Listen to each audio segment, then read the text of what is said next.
Hey class, it's Melissa Fleetwood coming at you with a visual rhetoric presentation. So I have the great honor slash pleasure to round us out with the different methods that we've been covering in our COM 711 rhetorical criticism class. So I just wanted to touch on a few key points from visual rhetoric that we went over in class because I think that it really will come back and tie into what we're talking about today. So first, this idea of presence and presentation. So with visual rhetoric, physically being at a march or physically being at a landmark can really enhance this the application of this method in the sense that with rhetorical rhetoric, there's this opportunity to really employ all of the physical senses like sight, hearing, smelling, touching, taste, and these are opportunities for criticism. So I thought that was really cool. The other thing is that a visual material method is often paired with another method. So as pointed out in class, different method that came up was ideology. So that method certainly can be paired with visual rhetoric.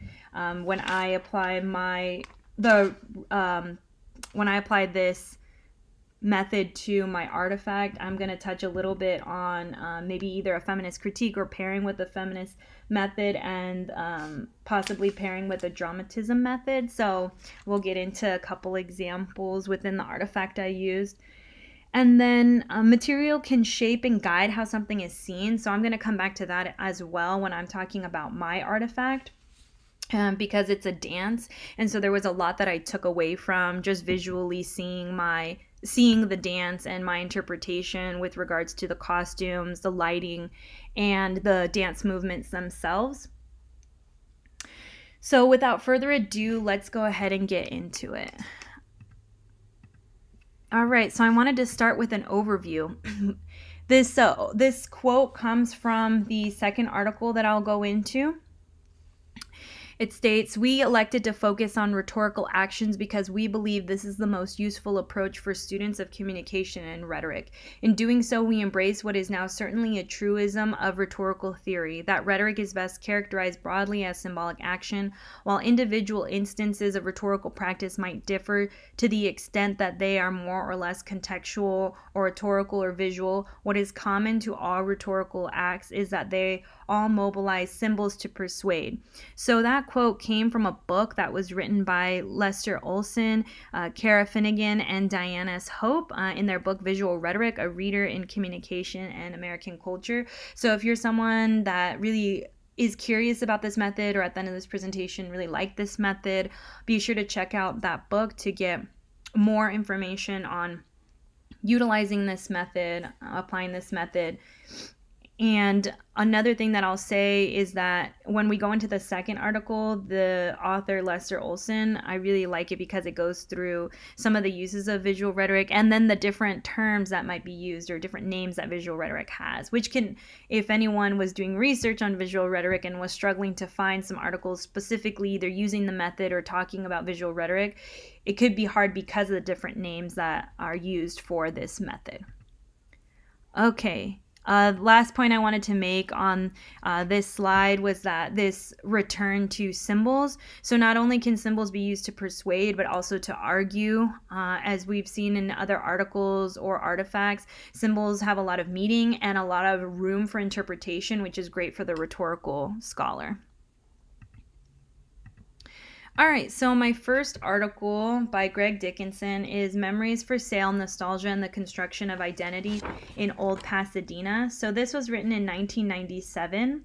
And what's really interesting is the article starts out with saying the shift of identity from traditional family, community, and work structures to lifestyle, along with the fragmentation and globalization of postmodern culture, engenders in many a profoundly felt need for the past, the loss of a culture of memory, as has been met by the rise of memory places. This essay argues that landscapes of memory like Old Pasadena respond to the fragmentation with memory created by contemporary culture. Classical and Renaissance rhetorical concepts provide the materials necessary for a critical analysis of contemporary landscapes of memory. So the cool thing about this article is, as we've heard already, there's an emphasis on memory and identity. The authors in the beginning take us through an example of the sophists and the Romans linking memory and place, and so he does that with Old Pasadena as well. In the example he uses, he states that in the New Rome, streets were rebuilt to guide visitors from one sacred site to the next. Facades were constructed to encourage a recollection of the power of imperial Rome. The rhetorical goal was to make the visitors into good Christians and to suture them into a culture controlled by the Pope. So it's really interesting when he's talking about landmarks and physical places and their effect on maybe the culture of the society or the identity of the culture of society. So he points that out to Old Pasadena as well. He points out that Old Pasadena is within, I'm thinking about Los Angeles here. It states, Los Angeles functions as the nexus of postmodern cultural and economic forces. So the author argues that because Old Pasadena got swooped up in this cinematized area. So there's an emphasis, right? Hollywood, cinema, but also there's a lot of theme parks in the LA area. And so what happened with Old Pasadena as they were reconstructing it was that there was this, while they were seeking a new identity, the identity that was already existing there of consumption or consumerism is embedded in Old Pasadena. So it's really interesting. The author also remarks that Old Pasadena with a capital O is different than Old Pasadena with a little o. He really points out that this, in the process of creating a new identity, the new/old with a capital O Pasadena ended up becoming not only a tourist attraction, but it's filled with a lot of areas to shop. So in that way, it lost a little bit of its identity / there's incongruence in its identity.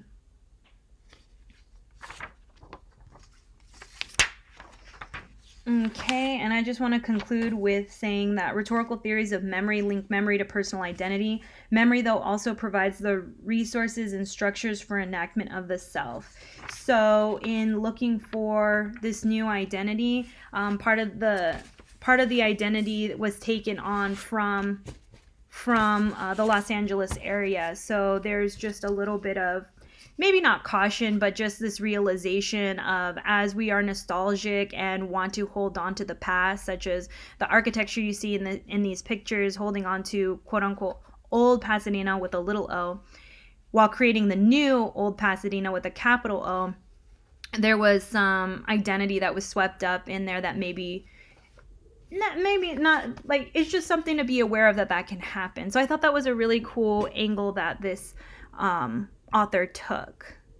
So the next article, this is Intellectual and Conceptual Resources for Visual Rhetoric, a re-examination of scholarship since 1950. What I really like about this article is the author takes a look at visual rhetoric from the 1950s forward, stating that the visual rhetoric movement came from Kenneth Burke's Rhetoric of Motives, where it defined rhetoric as symbolic actions, and that gave rise to many possibilities for visual rhetoric scholarship. He also points out that a 1971 collaborative statement entitled Report of the Committee on the Advancement and Refinement of Rhetorical Criticism set priorities which further advanced scholars' contributions to in visual rhetoric. So he states, or he quotes Sloan et al. 1971, rhetorical criticism must broaden its scope to examine the full range of rhetorical transactions, that is, informal conversations, group settings, public settings, mass media messages, picketing, sloganing, chanting, singing, marching, gesturing, ritual, institutional, and cultural symbols, cross-cultural transactions, and so forth. So this method can be very broad and deep. And so some rhetorical scholars don't like that, and some really like that because it gives them a lot of room for interpretation and criticism. So throughout the article, there are different examples of how visual rhetoric is used. The other thing that the author points out why he wanted to write this article was because there's a lot of names for visual rhetoric. So the different names that visual rhetoric might have. So if you're somebody who's looking into using this method and are kind of looking at, okay, what should I be searching for? Some of the different names will be rhetoric of symbolic action, rhetoric of non-rhetorical forms, nonverbal rhetoric, rhetorical dimensions of media or popular culture, symbolic strategies or inducement, rhetorical iconography or iconology, pictorial or visual persuasion or argument, pictorial metaphor, electronic or celluloid rhetoric, rhetorical icons or iconic images, material rhetoric or rhetoric of material culture, rhetoric of visual conventions, and digital rhetoric. Whew! So yeah, there's a lot. Additional variations featured the rhetoric of a specifically named genre or medium, such as advertisements, architecture, atlases, cartoons, comics, films, maps, murals, paintings, photography, posters, prints, quilts, sculpture, symbolic bodies, television, text, and textiles, and many, many others. So really, anything that visually we can see, touch, smell, taste. I mean, there's a lot of artifacts that are ripe for criticism. So the other great thing that I wanted to state was that if you are someone, like I said, who's looking into using this method, within this article there are also resources at the end, specifically 3 books to help with understanding more applications of visual rhetoric. So the first one is by Charles Hill and Margaret Helmers. It's a 2004 anthology called Defining Visual Rhetorics, and it provides 14 essays by a range of established and newer scholars. And the cool thing about this anthology is it brings in visual rhetoric essays that are done by different departments, so communication and the communication studies department and English departments. The second resource is by Diane S. Hope. It's called Visual Communication, Perception, Rhetoric, and Technology, which was released in 2006. And the third reference is Lawrence J. Pirelli's Rhetorics of Display, which also came out in 2006. The last thing I wanted to point out from this article is that there are questions at the end, because one of the other goals was not only to track the history, but then to answer the question, how might the study of visual rhetoric be better institutionalized within colleges and universities in the United States? And really, the author ends with these questions, just thinking about all of us as scholars working together to answer that question. So just a couple questions to take. What training in archival research or archives research might be especially valuable to people who seek introductory and advanced training as experts in the history of visual rhetoric? What might a systematic curriculum in visual rhetoric include in higher education at the introductory and upper level undergraduate levels, as well as a graduate curriculum for both the MA and PhD? So there's a lot of really great questions here, and if you feel that these questions have been somewhat answered, keep in mind this article was published in 2007, and at the time he had done an analysis and stated that 2/3 of the articles on visual rhetoric, meaning 101 out of 150 that he found, were published after 2000. So this is a really new method, and for that reason he asked these questions so we can better define it and utilize it. All right, lastly, my artifact. I'm really excited to share with you. So you can click this link and it'll take you to a YouTube video where you can see the contemporary dance from So You Think You Can Dance Season 5. The dancers here are Kayla and Kupono. So I chose this artifact because there were a lot of things for me that I analyzed. For instance, the lighting or just the background is very dark, it's very dim, and it only has red lights in the background, so this could symbolize isolation. Kayla potentially feeling isolated in a dark place physically and mentally and emotionally. So the way I interpreted this dance is this woman is going through drug addiction, and this the male dancer represents the drug and the power or the effects that it has on her. And so what I said is this artifact demonstrates the complexity of drug addiction, the up and down journey and struggle of the individual going through a drug addiction. So first things I wanted to point out were the outfits of the dancers. So the man is wearing pretty much dark clothing, a black vest, gray pants.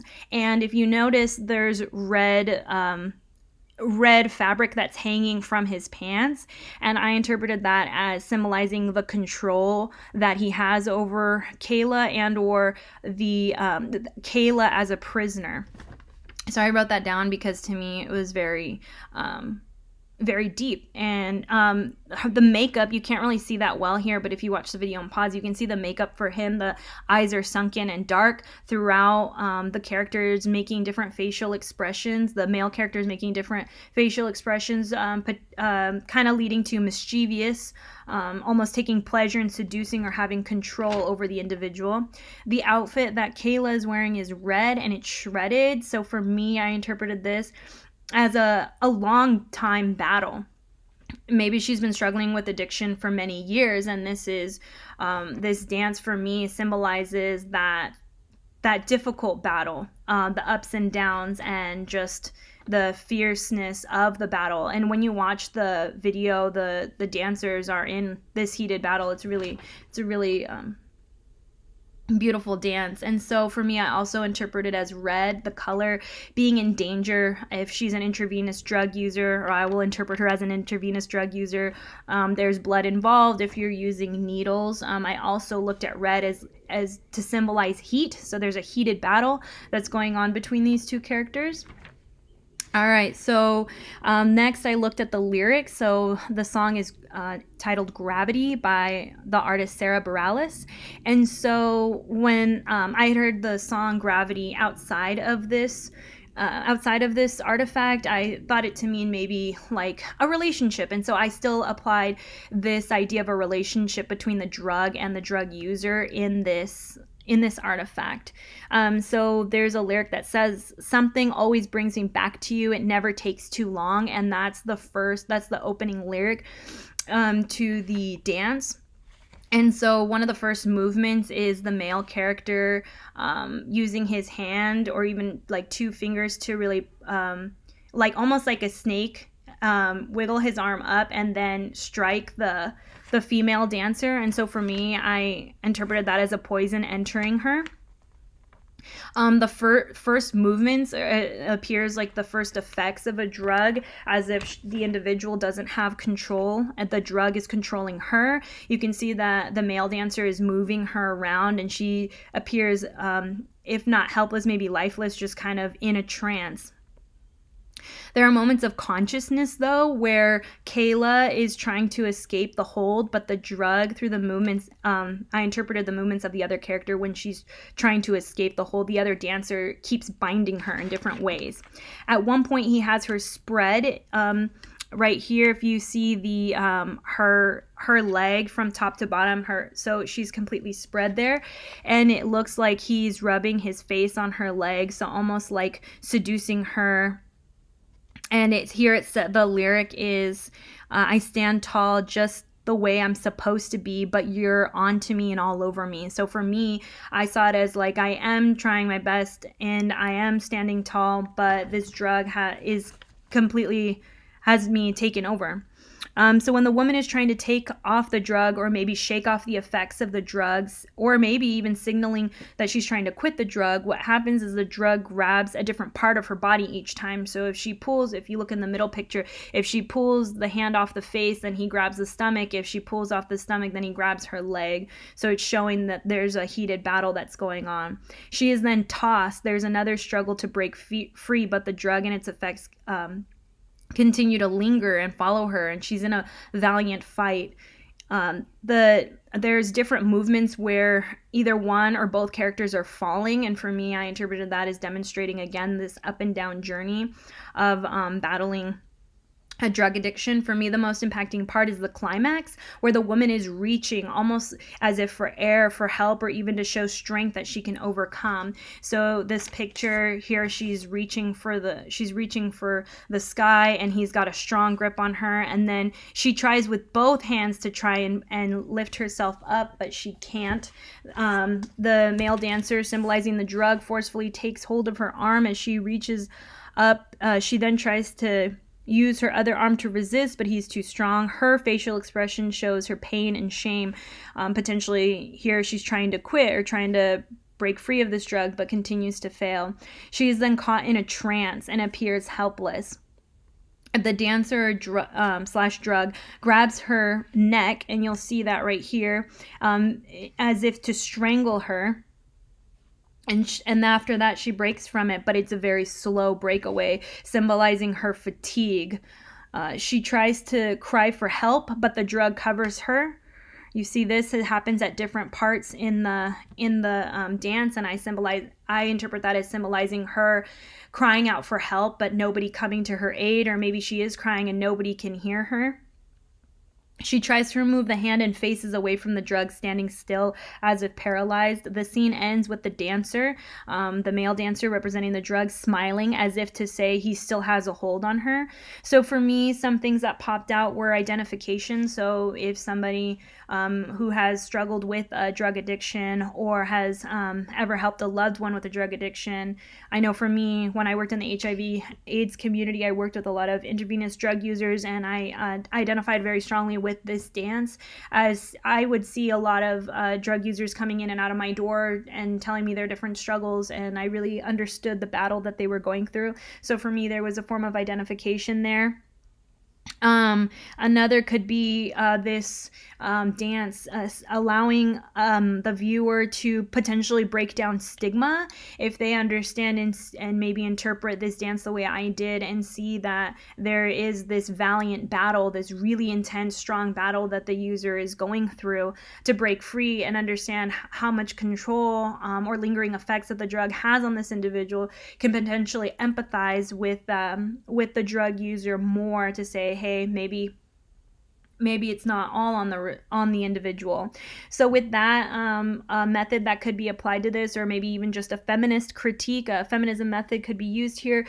What would this enactment look like if the roles were reversed? We could potentially argue that there's a power struggle there. Why is it that the man was cast to be the drug and then the woman cast to be the drug user? If the roles were flipped, how might we interpret that? Or maybe we do want to go ahead and interpret that as a hegemonic power structure that's in place that we can challenge. Another idea that I had was pairing it with the dramatism method to discuss responsibility and potentially and even shame and blame, but discussing maybe potentially moving responsibility away from the individual and moving responsibility out, potentially onto the scene or agency, but not necessarily not necessarily the agent. So potentially, the scene. That's what I was thinking of. Okay, cool. So maybe the stigma that's in society, or maybe the lack of community, lack of mental health support, resources, awareness.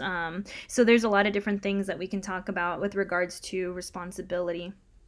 Thank you so much for joining me through my presentation. I hope that you took away some really useful tips and understandings of the visual rhetoric presentation. Again, thank you for joining me, and I hope you have a wonderful day.